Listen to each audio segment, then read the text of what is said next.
curious about, and then I might take a couple from y'all, and they're going to pass the microphone. So, okay, so I guess we'll start with that. What type of socks does everybody have? This is a burning question. AJ has purple socks, and I have martini glasses. Those are important burning questions. So the first question I have, and this is, by the way, this is not a talk show, as you can tell, because I don't have cards in my hands. But we're going to pretend it's a talk show, and I'm going to talk to y'all, and my name is not Oprah. Although I would love one of those big white chairs. So I know y'all both touched on this in different ways, but I'm really curious, what was your first fascination with social media?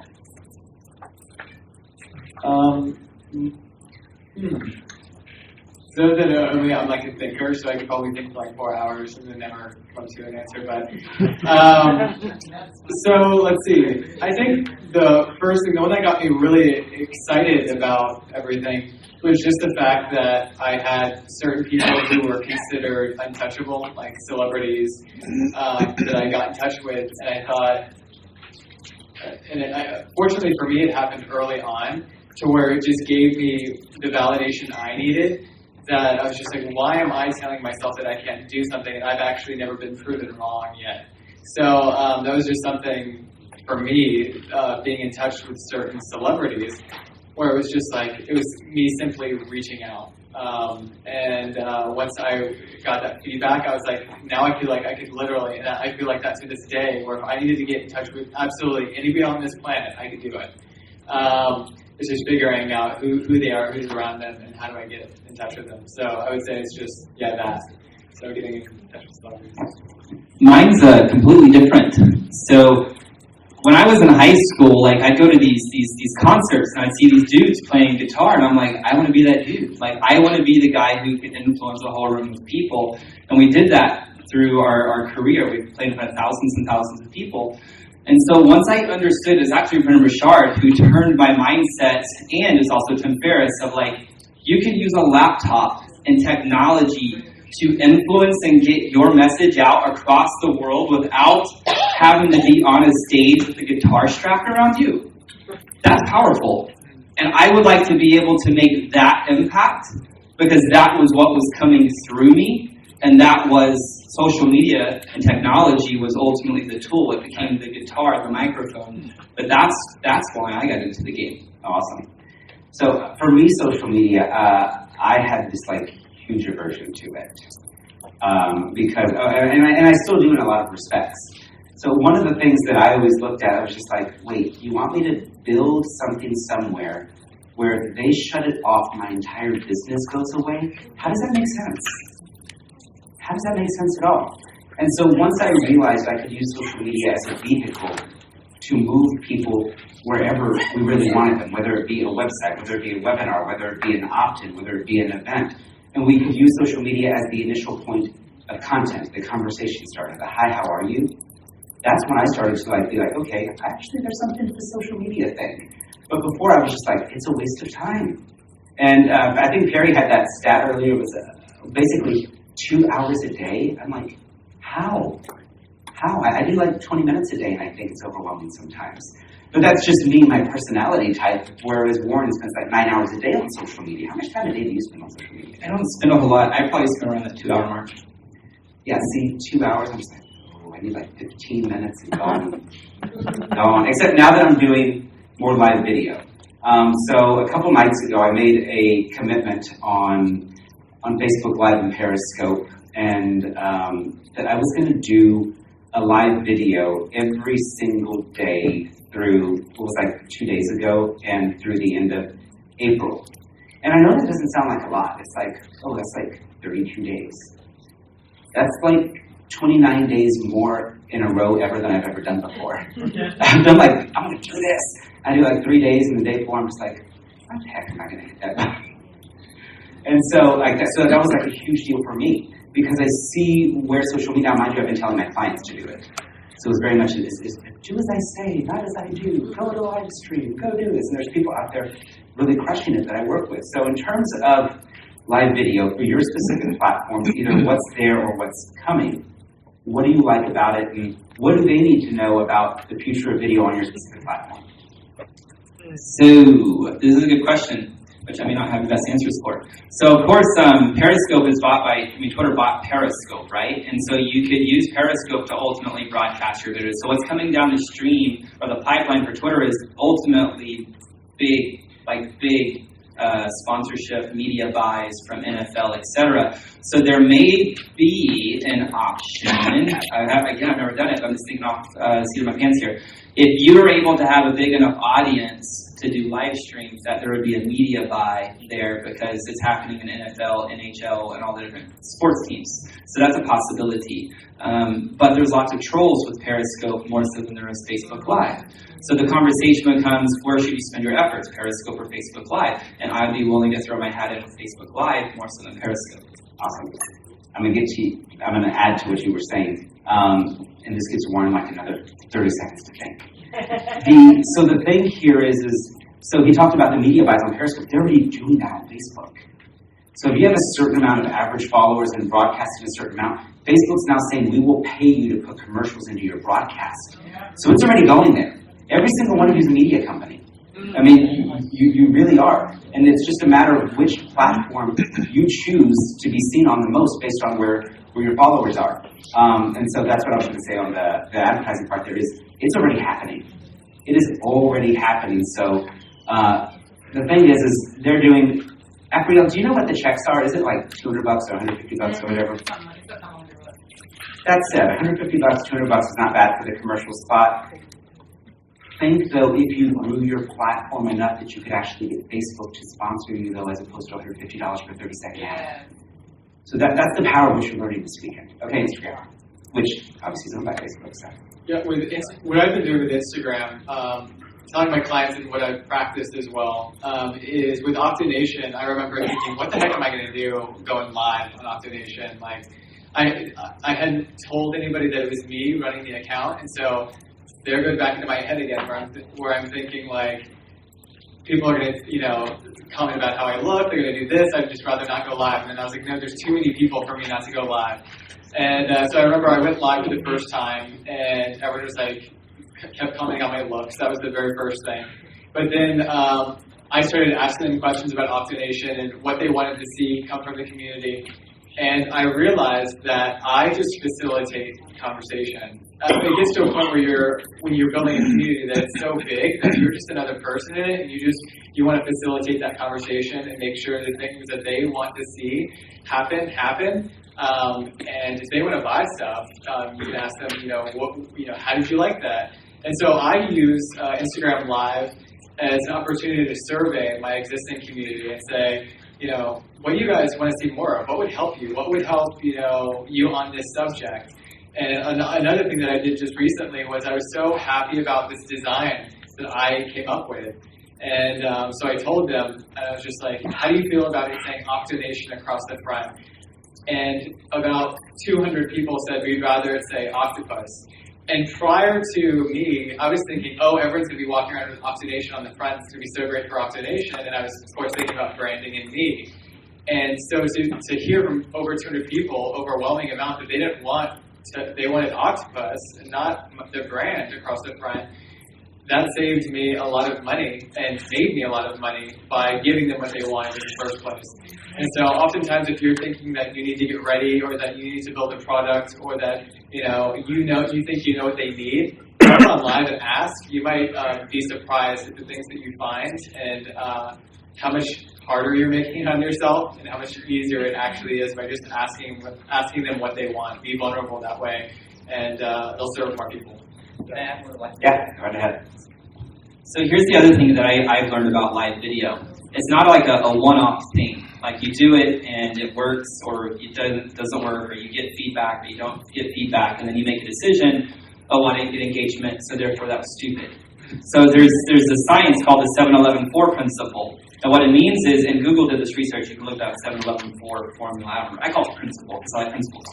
So if somebody is able to consume 7 hours of your content, or have 11 touch points, or meet you in 4 different locations, that then builds trust and respect with you, which means they will then pull out their credit card and buy something for you if you're solving a problem they have, 7-Eleven Principle.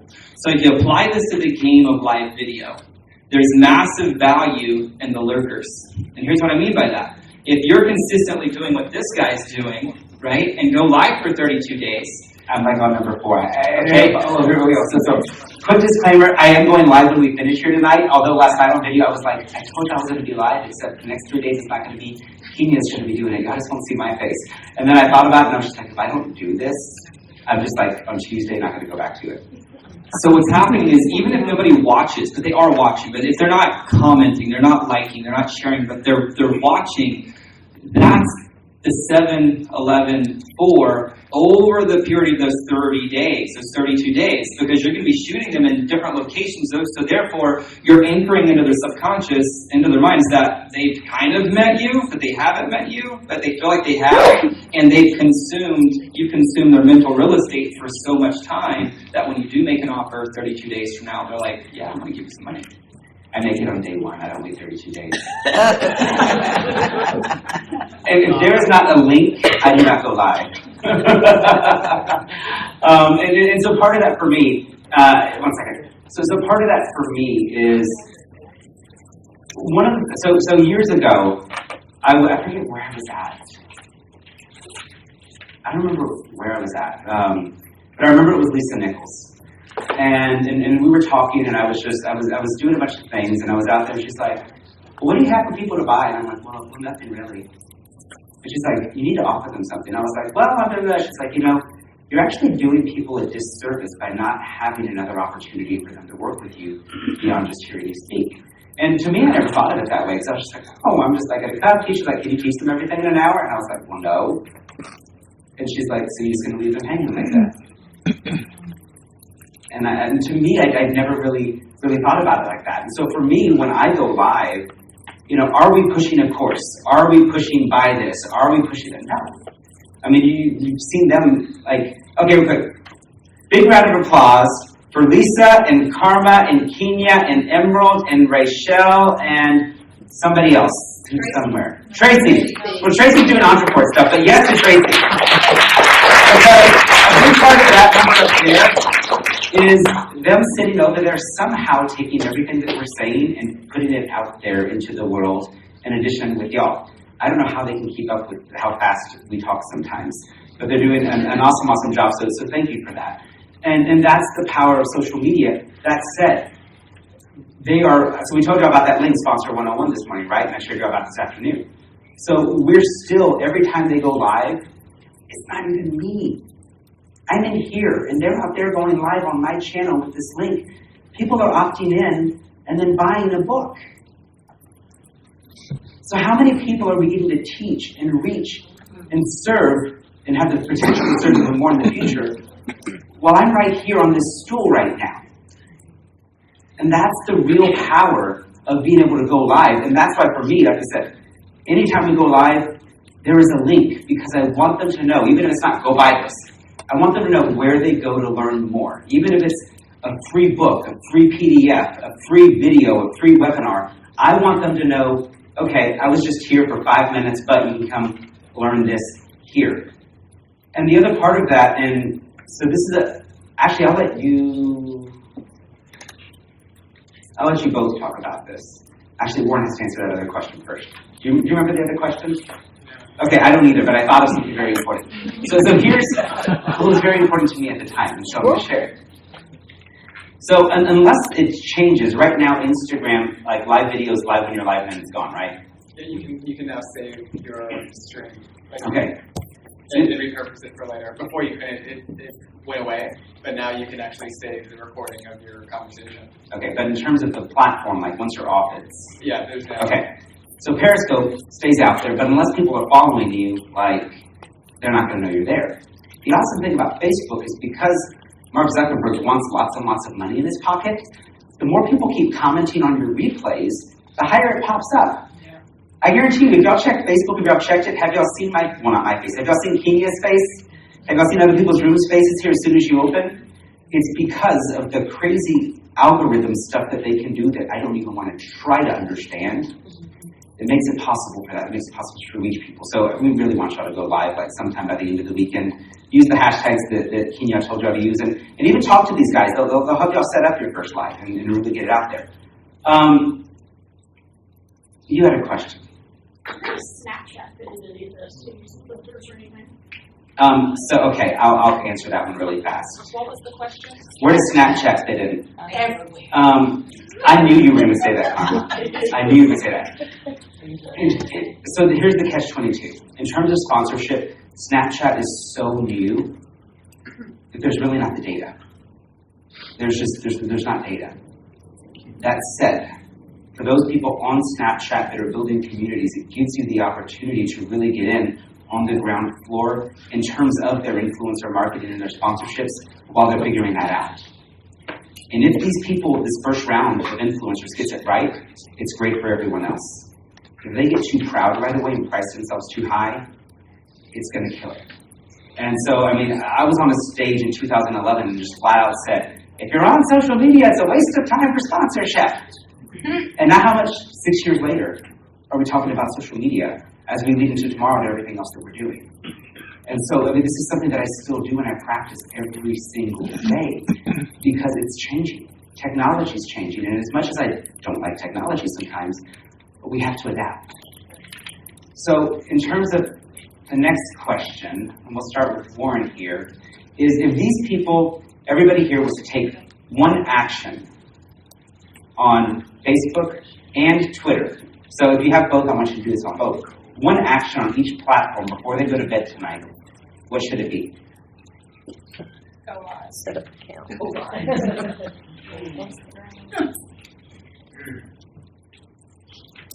I saw that coming.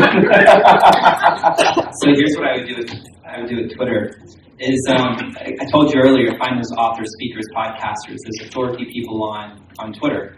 Go find the people who are following those people and set your timer for 15 minutes on your phone tonight. And go follow as many people as you can who have a bio, a profile, like they filled out a bio, a profile photo, bio, and a cover photo. Set a timer. Just set it. Once it goes off, stop. Like, go to bed. Right? That'd be number one thing. Reason being is that's going to get you in front of your target market immediately. And probably what's going to happen is you say thanks for following, which then is going to give you the opportunity to start a conversation if you like to apply some of the stuff we talked about today. Really easy, right? Really easy. So that'd be number one. If we're looking at Facebook, it depends. And so live's great, you know what I mean? How many, by a show of hands, has an opt-in offer? Something you're promoting. Okay, cool. What is that, 20% of the room? Probably. So out of the 20% of the room, how many of you guys have made a blatant promotion to that thing on your personal Facebook page? Show of hands. Okay, so that went down to like 5%. 5%. So for the other 15% of you who have an opt-in, a lead magnet, who have never done a blatant promotion, I want you to get out of your head, stop telling the story, and go blatantly promote it. Whether that's a post or whether it's a live, say, if you're having this problem, I created this thing, here's the thing, go get it. And you'd be surprised that probably at least one person is going to opt in, if not more, but at least they're going to start seeing results. Yeah, and it gives you the opportunity to, once again, have that database. So as you go to the sponsors and you ask what your reach is, you have that database as well. So I like that one. On Facebook, somebody in the audience mentioned it, just going live is a big one. And live because, just really quick, the story I remember telling myself is just, I have too many of my friends from high school, and it was just, I felt like I didn't want to, didn't want them to, even though I didn't know what they were going to think, I didn't want to do it because of that. And so I didn't want to go live and make myself vulnerable or anything like that. And then I just did it, mainly because one of the people that we worked with, Danielle, I saw the success from her, obviously. And so I did it, and I remember the first day that I went live, I had like 100 people on. And the takeaway that I got from it was not how many of the people can I help, but how many people now know what I do, and in what capacity they potentially help me in. I had so many direct messages after I went live of saying, hey, I know a business owner, or hey, I know somebody who needs help with Instagram, or hey, I know somebody who does a nonprofit with coral research, or hey, I know. And it was just like this overwhelming where I'm just like, okay, like, get over it, Warren. Like, you're keeping yourself from moving a lot faster and a lot further from not going live and just saying, like you mentioned, proclaiming. I still have issues with that because I'm like a introvert to the max. But it's just doing it and then getting the validation from doing it by the people reaching out and saying, this is how we can help. That feels good, and that is what has like put fuel in the engine for me to keep doing it, is the fact that I've received so much, so many referrals from it. People that, I had no idea what you did, you know, I had no idea that you ran off donations. I had no idea that this is how we can help, this is how we can help. So you'd be surprised, it's not just for your friends and your family or whatever. The truth of the matter is Facebook prefers your personal page over anything, and they're going to give preference to that. So if you go live from there, it doesn't matter what you're doing, just tell people what you're doing. With Instagram, one thing is just, God, I can't. Instagram's hard because I know everything about the platform. Instagram, there's this really cool function that not that many people know of, and it's called Instagram Places. And so if you tap the magnifying glass, just write magnifying glass down, and you tap the search bar, and you type in any place of business, any convention center, any area, any high school, any whatever. There are people all around the world that are geotagging their photos in these specific locations. And so for the interest of Octavation, all I had to do was to find my target market was to type in an aquarium, and there's people real time uploading photos to the aquarium. And so there's my target market. All I have to do is talk to them and say, hi, what's up? And if I talk to them or like their photos, I'm getting 20, 30, 40 new followers from that, just because I'm the mecca of everything they're interested in. And so if you build an Instagram page that is the mecca of everything that your target audience is interested in, then it's just a no-brainer to follow you. And they're going to be like, how did you find me? But you just know something that they don't know, which is Instagram Places is a really good place to find people. So, awesome. Are y'all noticing that, like, even though we all have our preferred platforms, that they can all play together, right? Yeah. Awesome. Question. Just a quick question about, you know how you can schedule like different things on Facebook? Can you do that on Instagram? You can. For me, it goes back to with Instagram. They just launched this really cool thing where you can save your drafts. So if you're about to compose something, say you don't have that much time during the day, or it gets to the point in the day where you're like, wow, it's 5 and I haven't uploaded anything. I hate my life. Like, I can't even do this. Because I've done that with me. I'm just like, seriously, like, there's like thousands of people waiting for you to upload and you haven't uploaded yet. So the thing that I've done is in the morning, what I'll do is I'll go through all the steps of going to press post. And then if you click back twice, it'll say, do you want to save this draft? With all the hashtags, with all anything that you've edited in the photo. And you can save up to, I think it's like 18 photos. And so throughout the day, if you just want to go in and click the your saved draft and just upload it, you can just, whenever you need to, you already have a fully composed thing. But I would, as far as the algorithm is concerned, I would upload it natively from Instagram. I would use the scheduling tool. Although it's more convenient, what I've seen algorithmically is you get placed higher in your followers' timelines if you're posting real time. So that's just been my experience. I need a camera on this end, just watching y'all faces, like these guys say something. Oh. Yeah, but let them know that you can save drafts, and it's really cool. You just click back twice, and it'll save everything, even videos. So you can go Apriel, then Cindy, and I think we're just about out of time. Okay, this is for AJ. So AJ, you were up there talking. I followed you on Twitter, and you, in 43 seconds, asked me a question. You're he taught me that. What tool are you using today? I'm using a tool called Audience. Thanks. Now, here's what I want to say about this, because if you're not careful, you'll yeah. So again, this comes back to how do you communicate in real time? Yeah. What questions do you ask? Now, before I made that rule, I didn't create the rule, and so I did it in real time at first. And so when people were following me in my notification setting on Twitter. We're going to get really like rainy here for a second. I changed it to a special email address I set. So when people followed me, I could see it. All notifications except when people follow me, right? So I can see it now. That was how I started. When people followed me, I'd say welcome, and they would thank me, and then I would ask these questions that you're getting, right? So then I knew what questions were. So then I used the software that I told you about called Audience to then That's the software I use for the $2,000 thing. exactly to do a community insights report. So what it does is it will pull a bio tag cloud. By showing hands, who knows what a tag cloud is? Very few people. So let me explain that. So if you have keywords in a blog post, however many times that keyword is used, it will make like a little bubbles with all of these words, and the bigger the bubble, the more that keyword is used. Does that make sense? So the software does the same thing based upon the bio. So then based upon the data, because this is digital marketing, there's no reason to guess. Based upon the data, you can say, well, I have this many authors, speakers, coaches, consultants, lovers, whatever that is in their thing. The reason I say lovers is because that's what a lot of my big thing is. It says love. That's why I said that. So then I create rules. If I was to meet somebody who was an author, how would I engage them into a conversation? I'm talking you now. Okay. Your tweet to him said, "What's your favorite thing about being an author?" And your tweet to me said, "What's your favorite thing about being an author?" So And I got 2 different tweets from you. Awesome. So that's part of the rule that I'm going to like make this really fast because I get to see this question. We got to go. So with software, like, do you see how we like geek out with this stuff? Yeah. Have y'all been getting responses back from me too? And so like, this is some like crazy stuff with automation and in social media. The key is doing it right. And so before I get to Cindy's question, and we'll do some other things. For those of you that are going to be playing with us the next 2 mornings, I can't wait to get you our questions. It's going to be fun. Okay, Cindy.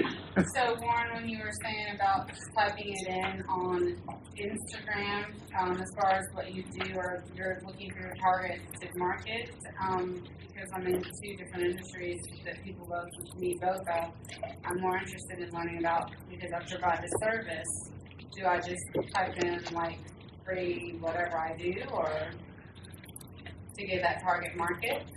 To get the target market, you need to ask yourself, where are the people that need my service? Where do they go? Who else is serving them? What places, are they at? And a lot of this is just kind of research and playing around to really hone it in. And when I work with people, we like play around with it, like I have these spreadsheets, and we really dial it in. But if you're doing 2 different industries, it's 2 different Instagram accounts. Right. That's the first thing, is people need to know without a shadow of a doubt what your Instagram stands for. There can't be any abstract meanings or any really cool meanings, because a confused person doesn't click follow. They're just like, I don't know why this person's following me. Whereas if this is like really black and white, but if I'm engaging with somebody from an aquarium because I have an octopus fan club, there's a marriage there. I wouldn't go to a shark page and just like, oh, cool shark photo. They put in my page and be like, you like octopus? Like, what is this? Like, it doesn't make sense. So it's kind of like that sort of thing, but plug whatever industry you're in there. So, and we can talk later about the 2. Does help? Yes. Give these guys a round of a hand.